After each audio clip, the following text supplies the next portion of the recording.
2017 Mercedes E300. We went ahead and added the shock sensor to the factory alarm. Basically, they're going around stealing these rims and tires. So we end up adding the shock sensor to the same factory alarm. So this customer doesn't have to get an aftermarket alarm and carry another remote control. That would be ridiculous. So give it a few more seconds. I'll show you. If anybody tries to bust out the lug nut locks, they'll normally stick a socket, hammer it in by pressure. You'll see it in the bottom of the video. And then they'll retract the lug nut locks out, and then they put bricks underneath your car and remove the air out of your tires. Car falls on the bricks and they slide the rims out, and you don't want to wake up in the morning and see your car in 4 pavers with your rims and tires missing.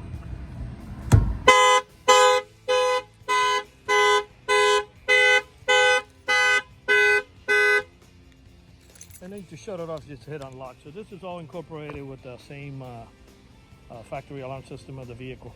This upgrade was done here in Miami, Florida by Auto Alarm Specialists. Our number's at 305-298-4814. That's 305-298-4814. If you have any of these vehicles or any type of vehicle that has a factory alarm, we can definitely add the shock sensor kit upgrade to the factory alarm system. If you're out of state, feel free to give us a call and we can guide you how to get this installed in your vehicle in whatever state you're in. Our numbers again are 305-298-4814. That's 305-298-4814. And we thank you for watching this video.